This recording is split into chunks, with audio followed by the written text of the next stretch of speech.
Ibu, Bapak, dan saudara-saudaraku yang terkasih di dalam Tuhan, kita berjumpa lagi di dalam program pendalaman Alkitab, masih tentang seri 7 perkataan Yesus Akulah di dalam Injil Yohanes. Kalau di video yang lalu kita sudah membahas tentang Akulah pintu, yakni perkataan Yesus Akulah yang ketiga. Sekarang kita sampai kepada perkataan Yesus Akulah yang keempat, yakni Akulah gembala yang baik. Nah, Bapak, Ibu, dan Saudara yang dikasih Tuhan, ungkapan Akulah gembala yang baik masih terkait dengan pokok bahasan di video yang lalu, yakni Akulah pintu. Nah, ini terkait dengan hal ihwal penggembalaan atau pemeliharaan domba atau perawatan domba pada zaman Tuhan Yesus. Kalau Akulah pintu, titik tekannya pada penjagaan atau pemeliharaan domba. Kita tahu bahwa kandang domba memiliki satu pintu, di mana pintu itu dijaga oleh seorang penjaga, atau bisa juga penjaganya adalah si gembala sendiri untuk memastikan keamanan domba-domba di dalam kandang, dan untuk memastikan bahwa domba-domba ketika keluar kandang mereka mendapatkan atau dibawa oleh gembala untuk mendapatkan pemeliharaan melalui makanan di padang rumput yang hijau. Nah, kini bahasan tentang Yesus adalah gembala yang baik ini juga masih terkait, tetapi titik tekan atau penekanan dari ungkapan Yesus Akulah gembala yang baik ini adalah tentang pengorbanannya. Kenapa bisa begitu? Bukankah gembala juga seorang yang memelihara domba? Benar, tetapi di sini ada penekanan yang sangat menarik, yakni di ayat yang ke-11. Yesus berkata begini, Akulah gembala yang baik. Gembala yang baik memberikan nyawanya bagi domba-dombanya. Nah, jadi titik tekannya adalah gembala itu memberi nyawa bagi domba-dombanya. Ini adalah menggambarkan satu pengorbanan yang diberikan oleh seorang gembala, dalam hal ini Tuhan Yesus, kepada domba-dombanya, kepada saya dan saudara semuanya. Nah, Bapak, Ibu, dan Saudara yang terkasih di dalam Tuhan, gembala di zaman Alkitab itu satu pekerjaan yang tidak mudah. Banyak tantangan, banyak tuntutan, dan kadang berbahaya. Sebab apa? Seorang gembala harus mencarikan tempat penggembalaan atau mencari sumber makanan, sumber minuman di tempat yang panjenengan bisa lihat dalam Mazmur 23 ayat 2. Ia juga memiliki tugas untuk melindungi kawanan domba dari ancaman cuaca buruk atau binatang-binatang buas. Amsal 3 ayat 12. Nah, Bapak, Ibu, dan Saudara, jika ada domba yang tersesat, gembala juga bertanggung jawab mengambil kembali domba-domba itu. Yehezkiel 34 ayat 8, Matius 18 ayat 12. Kadang-kadang gembala juga membawa perbekalan. Ya, memang membawa perbekalan, yaitu yang dia bawa dalam sebuah tas atau kantong itu, seperti 1 Samuel 17 ayat 40. Atau kadang dia membawa tenda kalau harus menginap di padang penggembalaan. Kidung Agung 1 ayat 8. Nah, Saudara, itu seorang gembala, figur seorang gembala. Nah, seorang gembala atau figur gembala seringkali juga dipakai secara figuratif sebagai gambaran untuk menyebut para pemimpin. Misalnya dalam Perjanjian Lama, Allah Israel disebut sebagai gembala Israel. Kejadian 49 ayat 24, Mazmur 23 ayat 1, Mazmur 80 ayat 2. Pemimpin-pemimpin Israel juga disebut sebagai gembala di dalam kitab Perjanjian Lama. Nah, sekarang Yesus memproklamasikan diri sebagai gembala yang baik. Akulah gembala yang baik. Ya, memang selain Tuhan Yesus atau kemudian setelah Tuhan Yesus, penulis-penulis Perjanjian Baru juga menegaskan kembali ungkapan Yesus sebagai gembala yang baik. Misalnya Rasul Petrus dan penulis surat Ibrani mengatakan bahwa Yesus adalah gembala yang agung. Ini penegasan kembali dari pernyataan Tuhan Yesus sebagai gembala yang baik. 1 Petrus 2 ayat 25, 1 Petrus 5 ayat yang keempat, Ibrani 13 ayat yang ke-20. Nah, Bapak, Ibu, dan Saudara yang dikasih Tuhan, sangat menarik karena Yesus berkata, Akulah gembala yang baik. Bukan, Akulah gembala, bukan. Sebab banyak gembala, Dan banyak juga yang bukan gembala tetapi berurusan dengan domba, misalnya para pencuri dan perampok atau orang-orang upahan yang disuruh untuk menjaga domba. Yesus berkata, akulah gembala yang baik. Apakah ada gembala yang tidak baik? Ya ada, tadi sudah saya katakan pencuri dan perampok yang dalam video yang lalu dikatakan bahwa pencuri dan perampok tidak lewat pintu, tidak melalui legitimasi para penjaga pintu, tapi melompat tembok untuk mencuri domba-domba. Ada juga orang upahan yang kemudian ketika ada bahaya dia melarikan diri. Nah, Yesus berkata, akulah gembala yang baik. Kata baik diterjemahkan dari bahasa Yunani kalos, yang memang secara harafiah di dalam Alkitab bahasa Indonesia diterjemahkan baik, elok, atau bagus, atau good, begitu. Tetapi gembala yang baik dalam konteks ini tidak hanya soal gembala yang elok, gembala yang good, gembala yang baik, gembala yang berintegritas, atau gembala yang menjalankan pekerjaannya dengan baik. Tidak hanya itu, tetapi kata kalos, kata baik ini terkait dengan apa yang diperbuat oleh gembala terhadap domba-dombanya.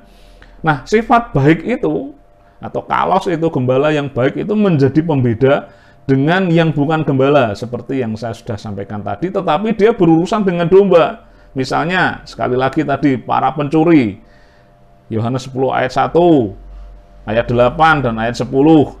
Kemudian ada juga gembala asing, Yohanes 10 ayat 5, serta orang-orang upahan, Yohanes 10 ayat 12. Nah, mari kita lihat karakteristik gembala yang baik itu untuk membedakan sifat-sifatnya atau karakternya dengan yang bukan gembala atau dengan yang gembala yang tidak baik.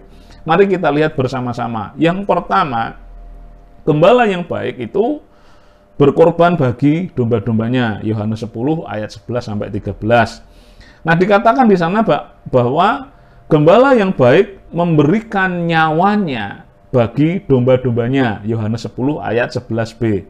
Nah, apa yang dikatakan Tuhan Yesus itu digenapi pada waktu dia di kayu salib. Pada waktu dia mati untuk menebus dosa manusia. Ya memang gembala di zaman itu, di zaman Alkitab, di timur dekat kuno pada waktu itu memang harus mempertahankan nyawa. Kita ingat Daud juga bertarung melawan para predator domba untuk mempertahankan domba-dombanya. Tetapi kematian Yesus sebagai gembala yang baik itu jangan diartikan sebagai seorang gembala yang kemudian kalah melawan binatang buas. Seorang gembala yang tidak berdaya karena dia kalah dalam pertarungan menjaga domba-dombanya. Bukan. Tetapi kematian Yesus adalah kematian yang dikehendakinya sendiri. Ia memberikan nyawa bagi domba-dombanya. Ia berikan, saudara. Bukan terpaksa, bukan yang lari ketakutan atau bolehlah dikatakan pertarungan sampai titik darah penghabisan karena sudah nggak ada jalan keluar, dia kalah lalu mati. Tidak seperti itu.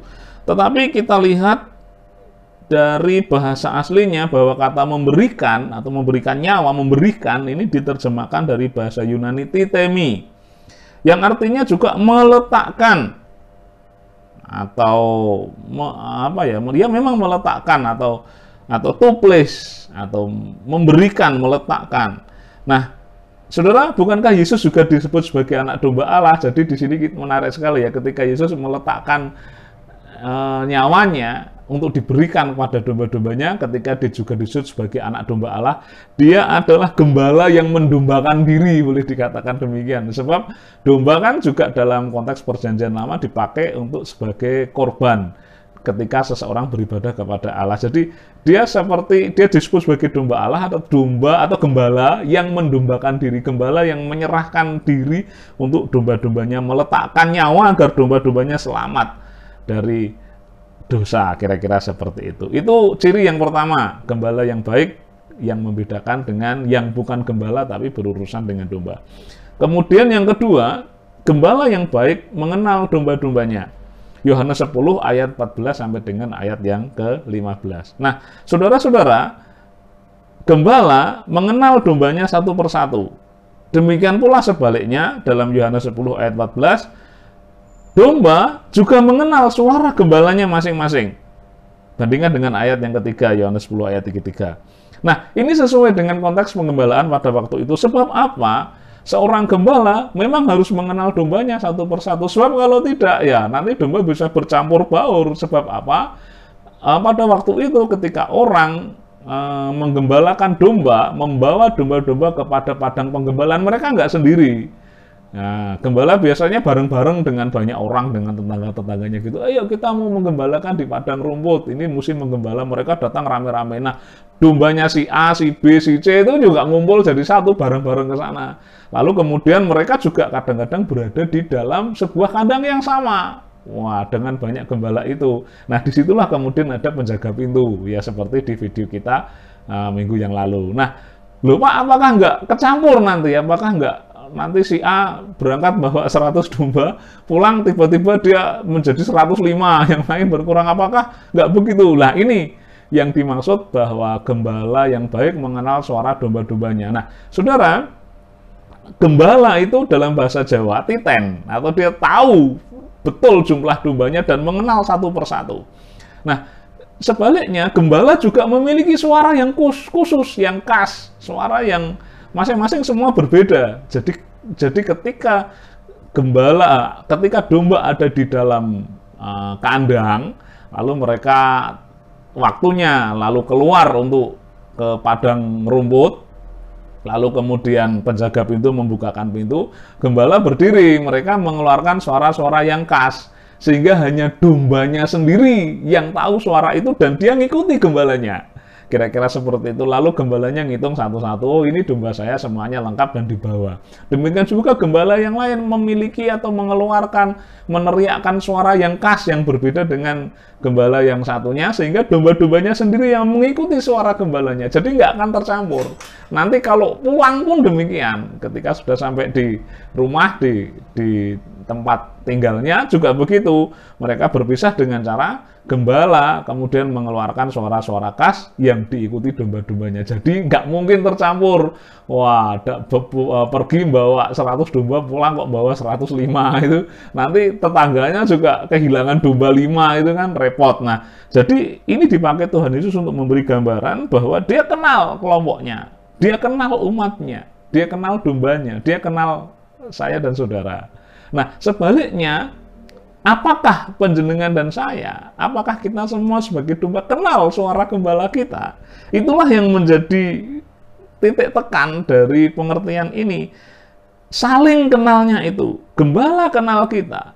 Gembala agung kita, Tuhan Yesus Kristus, tahu siapa kita. Dia kenal detil dengan saya dan saudara. Apakah saya dan saudara juga sudah mengenal suaranya? Dengan demikian, ketika kita kenal suara gembala kita, suara Tuhan, kita nggak akan keliru ikut kepada gembala yang lain. Kita nggak akan keliru masuk ke kandang yang lain. Kita juga nggak akan tersesat karena kita tahu, oh itu gembala saya dan saya harus mengikutinya. Nah, ini pengertian yang sangat menarik yang membedakan antara gembala yang baik dengan yang bukan gembala tapi pengen berurusan dengan domba, pencuri, perampok, orang upahan. Nah, saudara-saudara yang dikasih Tuhan, Yesus adalah Mesias yang dipilih Allah untuk menggembalakan umatnya. Dialah gembala yang baik, yang memberikan nyawa bagi domba-dombanya. Dia juga mengenal suara domba-dombanya, memberikan nyawa bagi saya dan saudara, dia mengenal saya dan saudara dengan baik.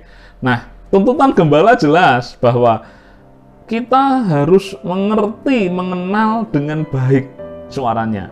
Dengan demikian terjalin satu hubungan yang erat antara Yesus sebagai gembala dan saya dan saudara sebagai domba-dombanya. Kalau dia mengenal kita dengan baik, maka kita pun harus mengenal dia dengan baik sehingga kita aman berada dalam wilayah penggembalaannya. Nah, saudara-saudara yang dikasih Tuhan, itulah penjelasan singkat tentang Yesus sebagai gembala yang baik. Tuhan memberkati Bapak, Ibu, dan Saudara semuanya. Amin.